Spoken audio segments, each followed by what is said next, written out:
Hello, welcome to Be Make Do, a Soul Makers podcast, where we talk about what it takes to pursue your calling as a culture maker with spiritual wholeness and creative freedom. I'm your host, Lisa Smith, and it's my passion to encourage and inspire you to become who you were created to be, make what you were created to make, and do what you were created to do. Today, we're going to talk about a question and a concern that I hear a lot.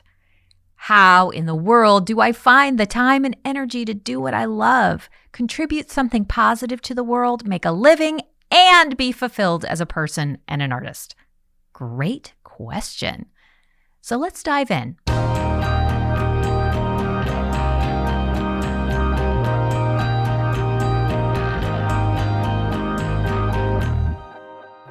Three friends called me in 1 week struggling with the same question. I'm drowning in opportunities. How do I choose? They were each carrying the weight of all the things they'd already said yes to and considering what to do next.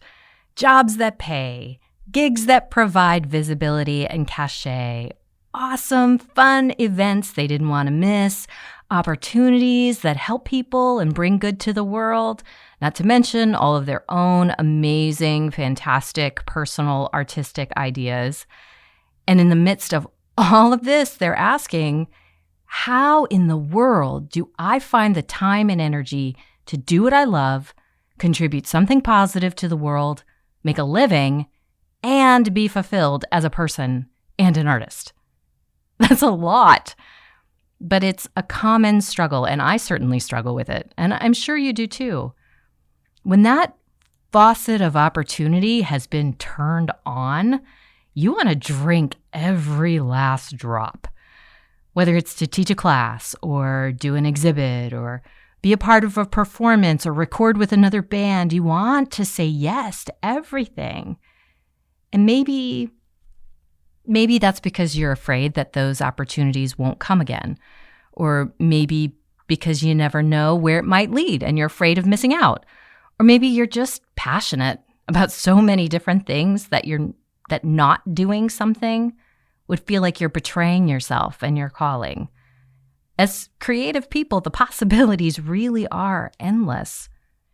But if you're smart and you want to survive, you'll find a method to evaluate your priorities so you can discern for yourself when to say yes and when to say no, especially when all the choices are good, meaningful options. So how do you decide to say yes or when to say no? It's not simple. It all depends on you, your personality, the circumstances. But I can share with you what I shared with my friends, 3 foundational mental frameworks that set you up to discern which way to go.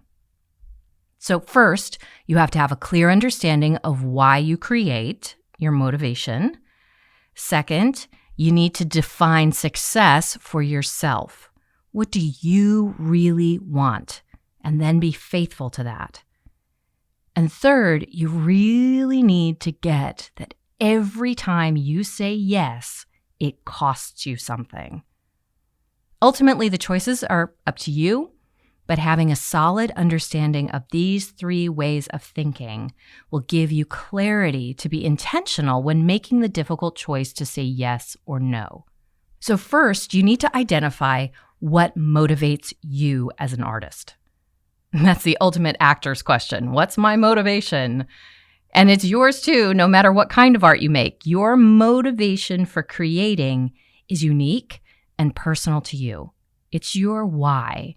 It's what keeps pulling you back again and again to the creative process, even when there's little tangible reward. Artists have all kinds of reasons for creating.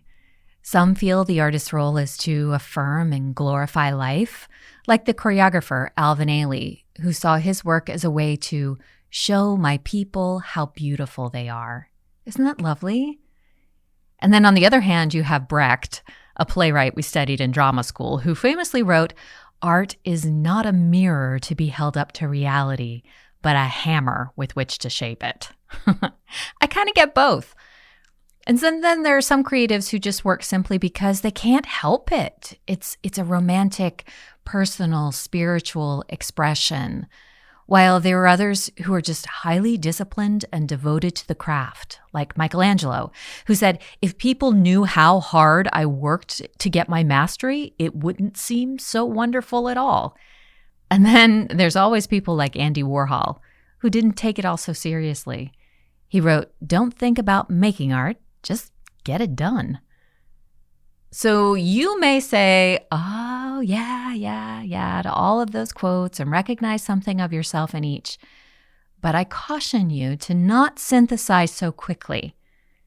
Hopefully you heard that many of these artists are actually expressing oppositional thoughts, sometimes even within themselves, which we all experience. And we all have reasons for creating. We're all different. What about you? Are you, for instance, the type of person who's just always making? You don't really care what the outcome is, and you're not necessarily concerned with what people think. You just like making things. Or are you somebody who's really driven to use your creative talents as a way to bring people together, to create community, or to help people find healing? Or is your art making just how you personally make sense of the world and connect with God? Or is it just like a way to express yourself? Or is it something that energizes you, makes you feel fully alive, when you're making audiences laugh and cry and see things in new ways? Or maybe you just have this vision for how things could be better, and your creative work is a way to share that vision and inspire others or compel them to action. Or maybe it's some combination of all of them, or a couple of them together, or something else entirely. What is it that motivates you to create? Well, there's lots of crossover in why artists and musicians and dancers and writers and poets and filmmakers do what they do. We're unique individuals who create for different reasons and are fed and drained in ways that can be very different from one another. What motivates you might drain somebody else, and what drains somebody else might motivate you, right? If artistic activity is purely an act of personal self-expression for you, working on a collaborative mural for the city might be extremely draining and frustrating.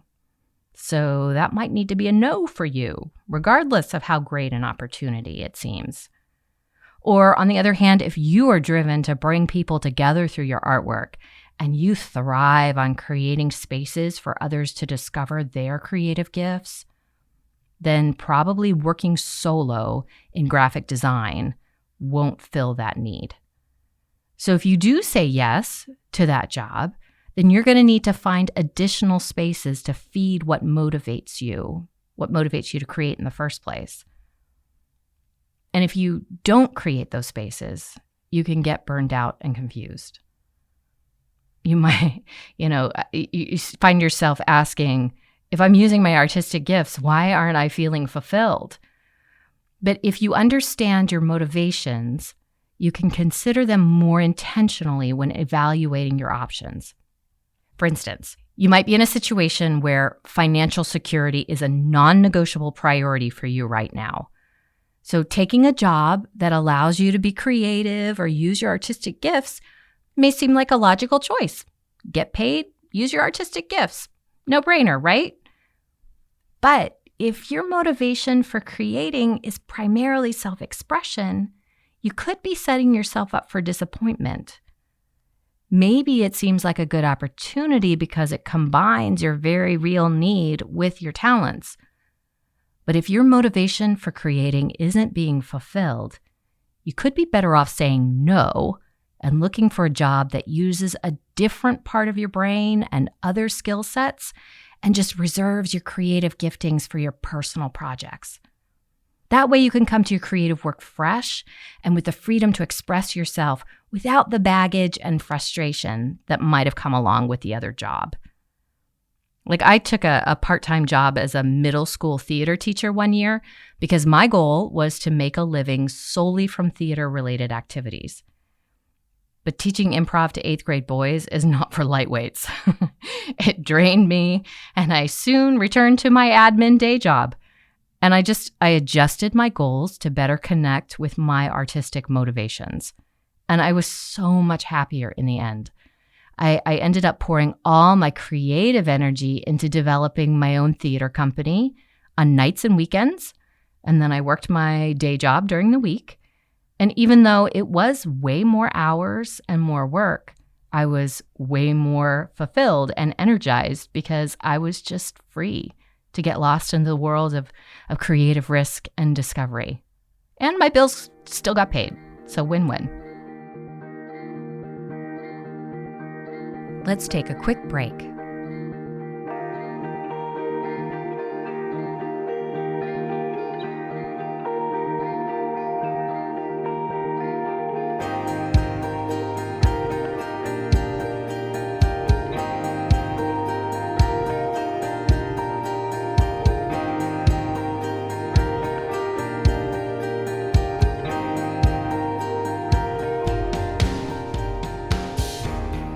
So motivation has to do with why we create.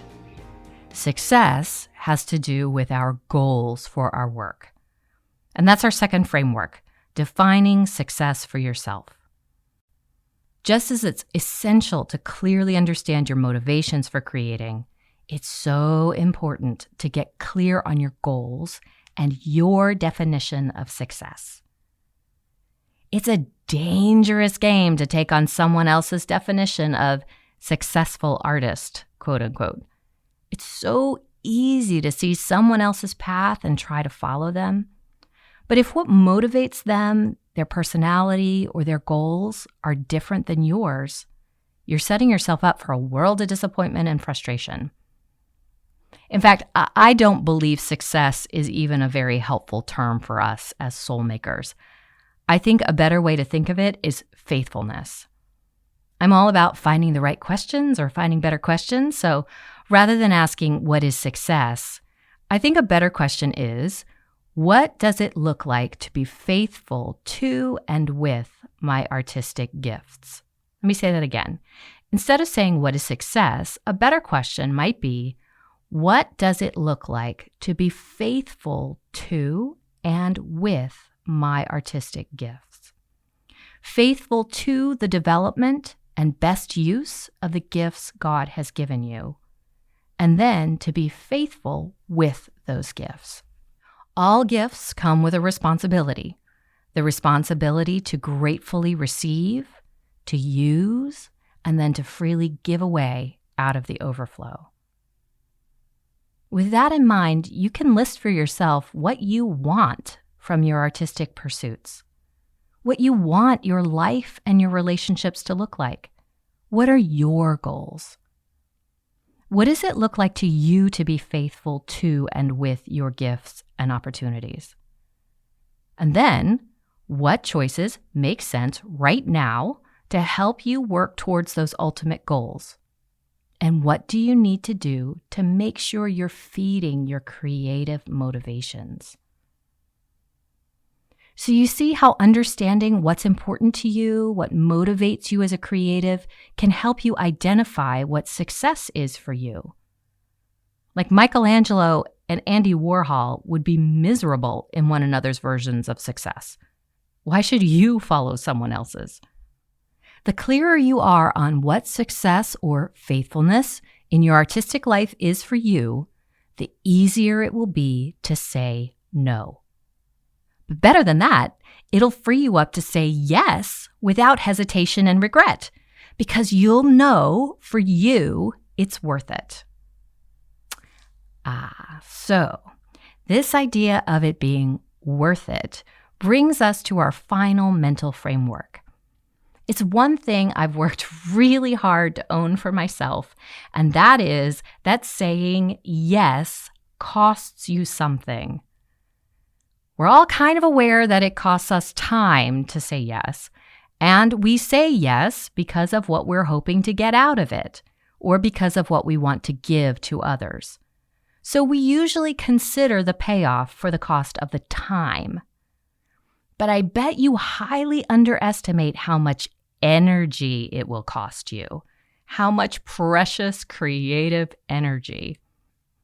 And I bet you rarely take time to balance whether or not what you're going to get back is really going to be worth the energy you'll spend. Or whether or not you actually have that creative energy you're committing to give and what it's going to cost in the long term. So I think of it like this. 2 years ago, I got a strawberry plant and I planted it in a container in my backyard. For 2 years, it didn't do much, but it survived. And then last summer, it just took off. It filled out the container with foliage. And when strawberry season came around, I started to see the little red fruit peeking out of their little green hats. And I got so excited for actual strawberries. And I was really hoping I'd get this nice, huge crop. So when I saw the strawberry plant sending out little tendrils all over the place, I was thrilled. From the same branch where the berry was growing, another little branch shoots out and then digs into the ground and starts a new strawberry plant. I was so excited. I was in awe of the possibilities of all the strawberry plants and all the strawberries I was going to have. But what I learned was that by allowing that to happen, not only would I not get a huge bumper crop of strawberries, but the ones already starting to grow on the vine would probably not turn out to be very much, not very plump, not very delicious. It's just like all those great, juicy, creative ideas and opportunities. By allowing too many possibilities to take root, I was diluting the nutrients necessary to make the fruit already on the vine flourish. The secret to tasty, plump strawberries is pruning away not only dead leaves, but new shoots, so that the fruit I've already committed to has the best chance of success. See what I mean? If what you're saying yes to isn't feeding what motivates you to create, and it's not moving you closer to your stated goals, then instead of being faithful, it's draining. Then it's not an investment, it's just costing you. And honestly, that can be dangerous. So here's the bottom line. Spending your time and energy making what you were created to make, honoring what motivates you, being faithful to and with your gifts, and understanding the cost of every yes is a better way of making yourself available to opportunities that will further your goals and help you to be faithful to your calling. You will miss out on some things, and that's okay, because this way you're constantly feeding back into that well for the next project and for all the years to come. Thanks for listening to Be, Make, Do, a Soul Makers podcast. We hope that you enjoyed this episode, and if you did, please leave us a review on Apple Podcasts and Spotify. Drop us a line or a question at podcast@soulmakers.org and sign up for our newsletter at soulmakers.org. All links and resources for this episode are located in our show notes.